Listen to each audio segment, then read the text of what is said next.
नमस्ते। कक्षा एकादश के हिंदी की कक्षा में आपका स्वागत है।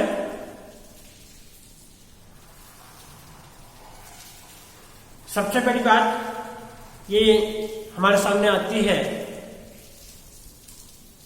कि हम हिंदी पढ़ते क्यों हैं, साहित्य पढ़ते क्यों हैं। बेटे, आप डॉक्टर बन सकते हैं, इंजीनियर बन सकते हैं, बड़े व्यापारी बन सकते हैं, लेकिन एक सच्चा मानव जो कहा जाए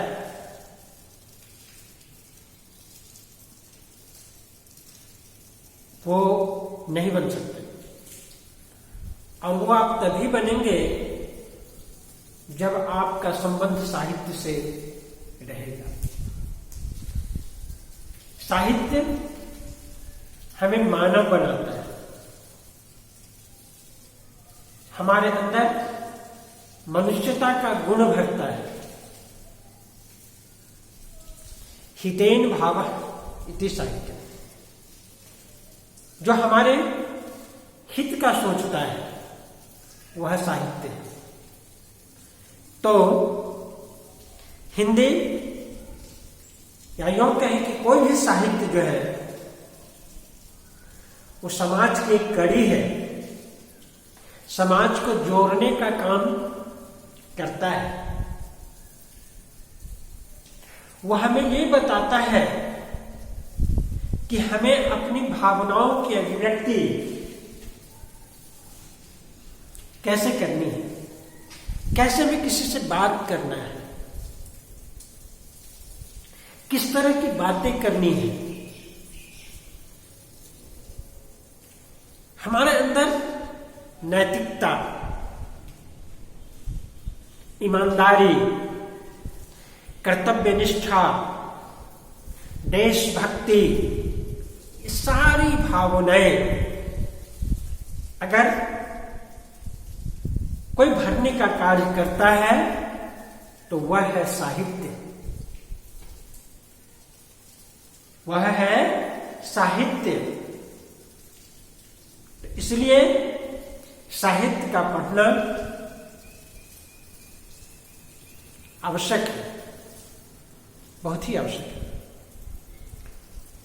जो व्यक्ति साहित्य से जुड़ा हुआ होता है वह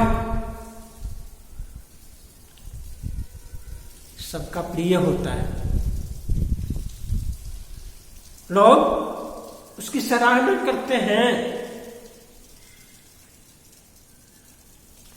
आपके पास सब कुछ है, आपको बोलने का अगर सलीका मालूम नहीं है, तरीका मालूम नहीं है, तो फिर कुछ भी नहीं जानते ना।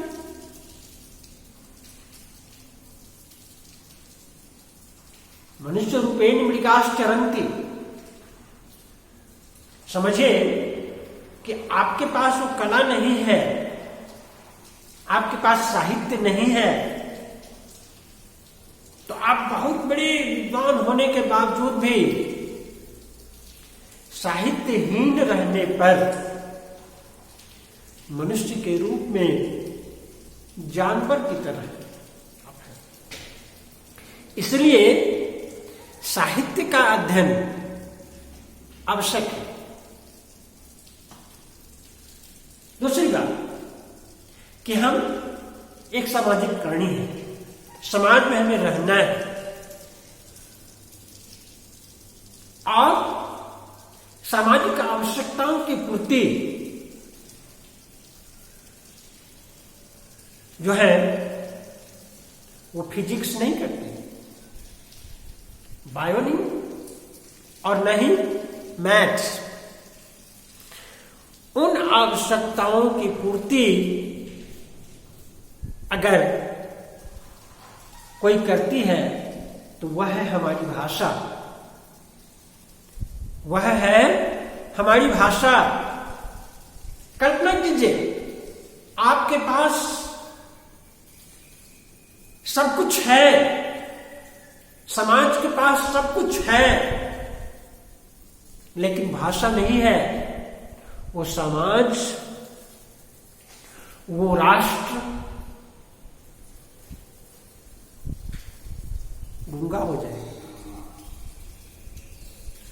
वो मूकों का समाज हो जाएगा, गूंगों का समाज हो जाएगा। इसलिए साहित्य का अध्ययन, साहित्य पढ़ना अनिवार्य है। इन्हीं आवश्यकताओं को देखते हुए पाठ्यक्रम में साहित्य को समायोजित किया गया है और इन्हीं आवश्यकताओं की पूर्ति कक्षा एकादश में जब आप बड़े हो गए हैं, यो कहें तो स्कूली शिक्षा की समाप्ति की ओर हैं आप, तो वहां आपकी आवश्यकताएं भी बढ़ गई हैं, आपका पैमाना बढ़ गया है और उन आवश्यकताओं की पूर्ति आपको हिंदी के माध्यम से ही होती है। आपको कार्यालय का कार्य करना है, कैसे करेंगे? इसलिए आपको कार्यालय हिंदी भी पढ़ना है। आपको अपनी भावनाओं की अभिव्यक्ति करनी है, सशक्त अभिव्यक्ति करनी है, कैसे करेंगे? तो इसलिए आपके पाठ्यक्रम में निबंध भी रखा गया है, इसलिए आपके पाठ्यक्रम में प्रतिवेदन को भी रखा गया है। तो आइए हम लोग बिना समय गंवाए बात करते हैं कक्षा एकादश में पढ़ने वाली पुस्तकों के बारे में। बेटे, इसमें आपको 3 पुस्तकों का पढ़ना अनिवार्य है और वो है आरोह,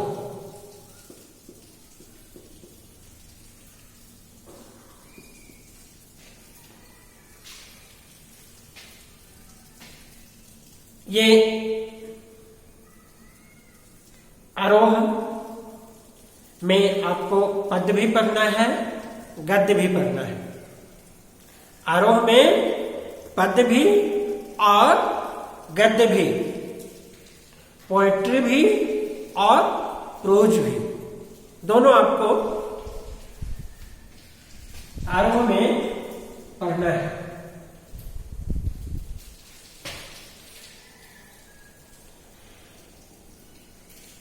उसके बाद आपको पढ़ना है आरोह भाग 1 है, आरोह भाग 1।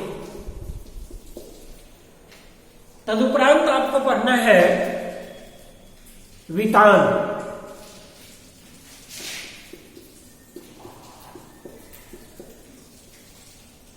वितान भाग 1।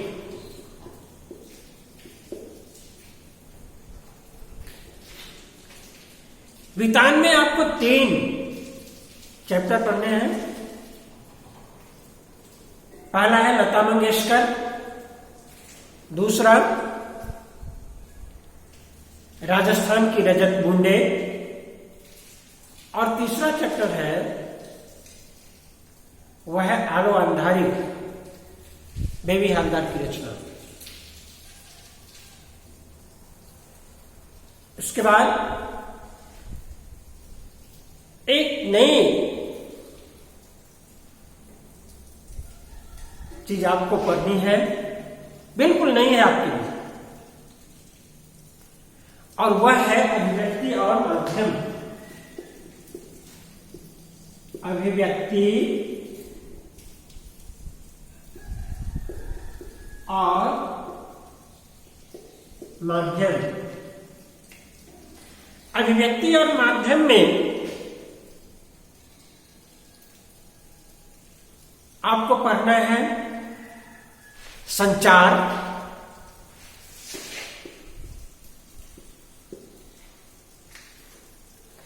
संचार के विविध आयाम, संचार माध्यम, संचार के विविध आयाम,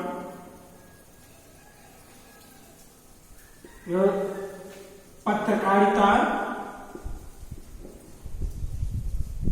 पत्रकारिता के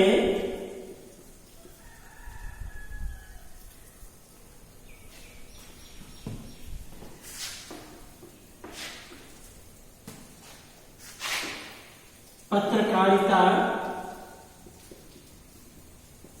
के विविध आयाम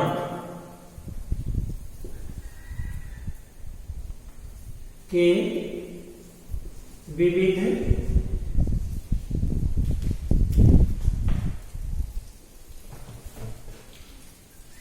पत्रकारिता के विविध आयाम। फिर आपको स्ववृत्त लेखन, फीचर लेखन, स्ववृत्त लेखन, फीचर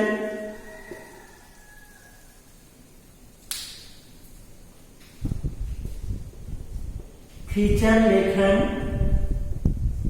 समाचार लेखन इत्यादि आपको पढ़ना है। इसमें 90 मार्क्स, 90 अंक की लिखित परीक्षा ली जाएगी।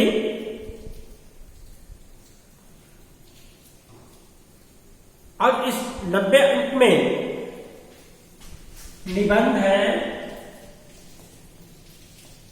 10 अंक का,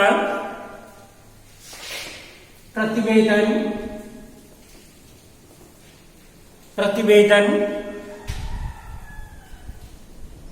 10 अंक का, समाचार लेखन 5 अंक का, और उसके बाद एक एक अंक के 5 प्रश्न रहेंगे।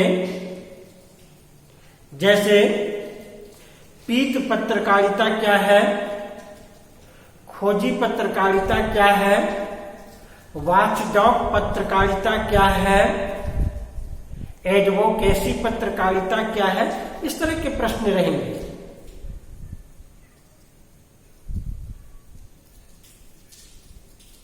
इसके बाद जनसंचार के बारे में पढ़ना है। जनसंचार में आपको पढ़ना है जनसंचार के माध्यम को, जैसे रेडियो, समाचार पत्र, टेलीविजन, इंटरनेट, सिनेमा, इन सारी चीजों के बारे में, इन सारे विषयों पर आपको पढ़ना है, जिसे मैं आपको बताऊंगा। तो 90 अंक की आपकी लिखित परीक्षा होगी और 10 अंक जो है वो आपके प्रोजेक्ट वर्क पर, प्रोजेक्ट वर्क पर दिए जाएंगे। कक्षा कक्ष में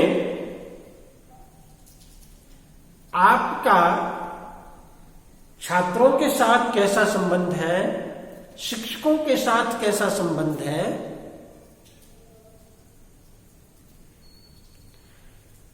आपकी एक्टिविटी कैसी है, अनुशासन में आप हैं अथवा नहीं हैं, इन सारी बातों को भी ध्यान रखा जाएगा इन 10 अंकों। तो 90 और जोड़ 10, 90 जोड़ 10 बराबर 100। तो आपकी परीक्षा 100 अंक की होगी। मैं आशा करता हूं कि आप यथाशीघ्र इन पुस्तकों को पास के किताब दुकान में आपको मिलेगी, आप प्राप्त कर लेंगे। एनसीईआरटी की पुस्तक ज्यादा सही है, अच्छी है और प्रासंगिक भी है। इसके अलावे अन्य जो प्रकाशन है जैसे आभा वगैरह, उससे आप बचने की कोशिश करेंगे। मेरा अनुरोध है आपसे, एनसीईआरटी की पुस्तक ज्यादा ऑथेंटिक है, सही है। तो आपको आरोह भाग 1, वितान भाग 1, अभिव्यक्ति और माध्यम, ये 3 पुस्तकें लेनी है। अगली कक्षा की शुरुआत हम अभिव्यक्ति और माध्यम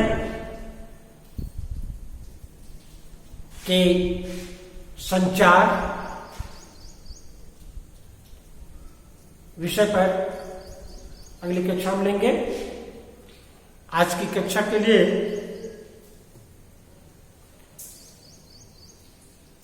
बस इतना ही। मुझे इजाजत दीजिए। धन्यवाद।